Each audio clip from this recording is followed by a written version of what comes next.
আপনাকে ভালোবাসতে আমার আপনার সাথে যোগাযোগ রাখার প্রয়োজন নেই। আপনিও জানেন যোগাযোগ তো একবার না বহুবার বন্ধ হয়েছে, বহুদিনের জন্য।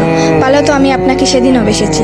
থাক না যোগাযোগ বন্ধ, থাক না কিছু কথা আল্লাহ জানুক, কিছুটা কি বোঝ জানুক, বাকিটা আমি। আর আমার নির্ঘুম রাতের মাঝে সীমাবদ্ধ থাকুক। কিছু একটা অপূর্ণ ছিল যা কখনো পূর্ণতা পায়নি। কেউ একজন আমারও ছিল, কিন্তু সে আমার হয়নি। তারপর যাকে বহুবার দেখার পরেও মন ভরে নাই, তাকে আজ বহুদিন দেখি না। তোমাকে আজও পুরোপুরি ভুলে ওঠা হয়নি। তুমি আছো, তুমি রয়ে গেছো। তুমি আমায় ভালোবাসোনি, এটা তোমার ভুল ছিল না। তোমার জায়গা থেকে তুমি সঠিক ছিলে। ভুল ছিল আমার। কেন জানো? বিনা অনুমতিতে তোমাকে ভালোবেসেছি। তোমাকে না জানিয়ে সহস্রাধিক স্বপ্ন বুনেছি। ভেবেই নিয়েছি তুমি আমার। এক প্রকার ধরেই নিয়েছিলাম তুমি কখনোই আমাকে ফেরাবে না। মনে করেছিলাম বাকিটা জীবন তুমি শুধুই আমার। এসব কিছুই ভুল ছিল, সব কিছু ভুল ছিল। আরো ভুল ছিল কি জানো? আমি বোধহয় জানতাম তুমি ঘৃণা করতে পারো না, তুমি অবহেলা করতে জানো না, তুমি তুচ্ছ তাচ্ছিল্য করতে জানো না, তুমি অসহায় করে দিতে জানো না, তুমি অপমানের সুরে কথা বলতে জানো না।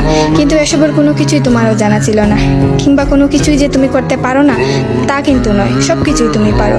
পুরো চিন্তা ভাবনাই ছিল ভুল। যে আমি ভেবেছিলাম তুমি ঠিক তার উল্টো দিকেই ছিলে।